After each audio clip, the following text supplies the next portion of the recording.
Gold trusted gold buyers. మీరు తాకట్టు పెట్టిన బంగారాన్ని విడిపించి ఈ రోజు ఉన్న మార్కెట్ ధరకు కొనబడను.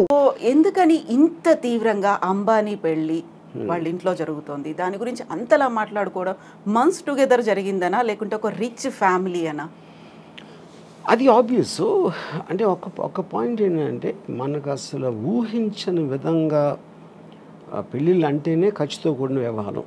ఎంత చిన్న పేదవాడైనా మ్యాక్సిమం వాళ్ళు ఖర్చు పెట్టేది పెళ్ళిలోనే ఖర్చు పెడతారు. ఇప్పుడు దాన్ని ఊహించిన దానికి వీలు లేకుండా అంత అంటే 5,000 కోట్లు అయిపోయింది అంటే ఆటోమేటిక్గా that will come one under the vulgar display of wealth అని ఒక వర్డ్ ఉండేది.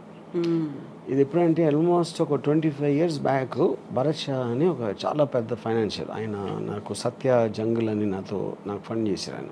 యూనో ఆయన ఇంట్లో 25 years బ్యాక్ 25 కోట్లు ఖర్చు పెట్టారు ఆయన కొడుకు పెళ్ళికి. యూనో ఇప్పుడు చాలామంది అప్పుడు పేపర్లో కూడా రాసేవారు ఏంటి అసలు ఏమనుకుంటున్నారు పెళ్ళికి ఎంత ఖర్చు పెట్టడం అంటే ఎలా ఉంటుందంటే మీ పేదరికాన్ని ఎత్తి చూపినట్టు ఉంటుంది.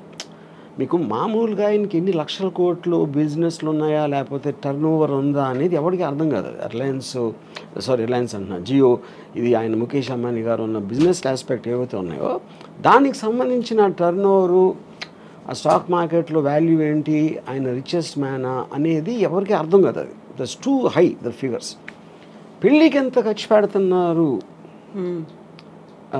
అనేది అప్పుడు మనం కూడా పెళ్లి చేస్తాం.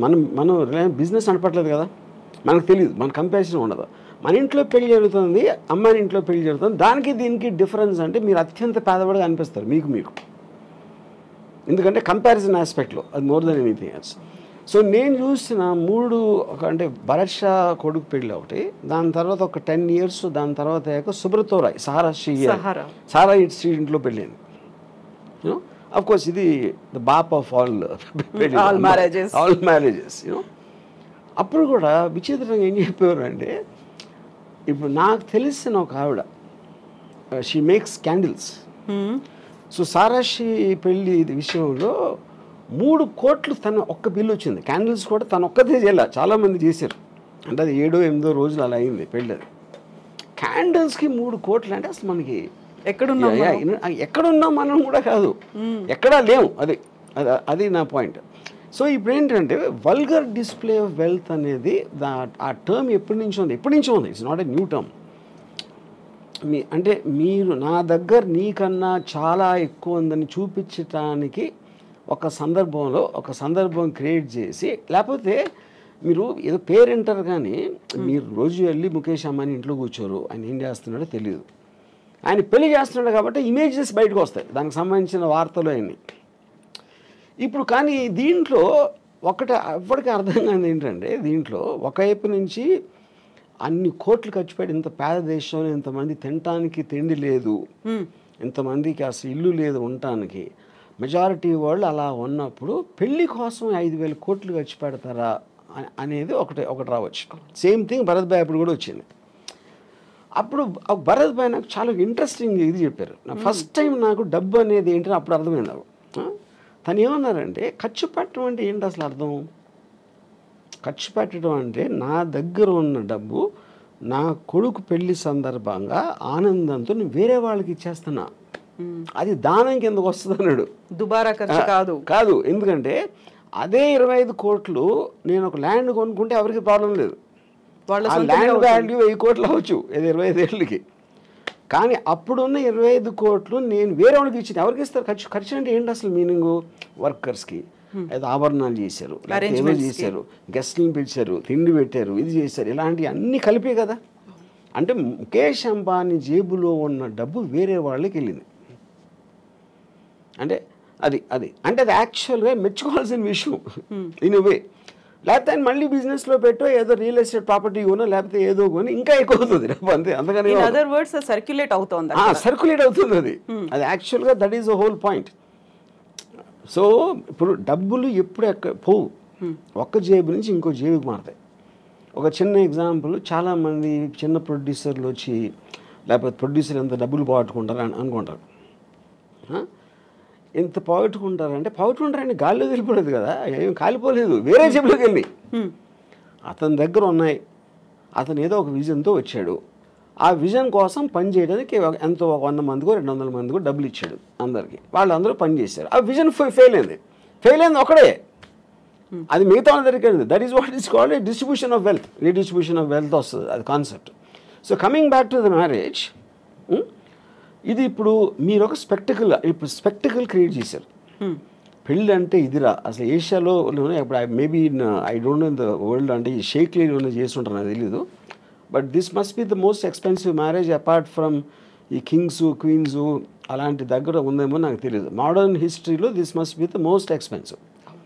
కానీ మోస్ట్ ఎక్స్పెన్సివ్ అన్నది నేను ఇందాక ఎగ్జాంపుల్ ఇచ్చినట్టు 5,000 కోట్లు ఆయన దానం ఇచ్చాడు. అది ఆయన చేసింది. యా, అయితే మీరు దీన్ని ఈ రకంగా దానం అన్నప్పటికీ కూడా అంత ఖర్చు పెట్టే బదులు స్కూల్స్ కట్టించవచ్చు, లేకుంటే రోడ్స్ ఇవ్వచ్చు, లేకుంటే విలేజ్ డెవలప్మెంట్ ఇది కూడా కదా. అదే నా point. Every one has their own way of doing that.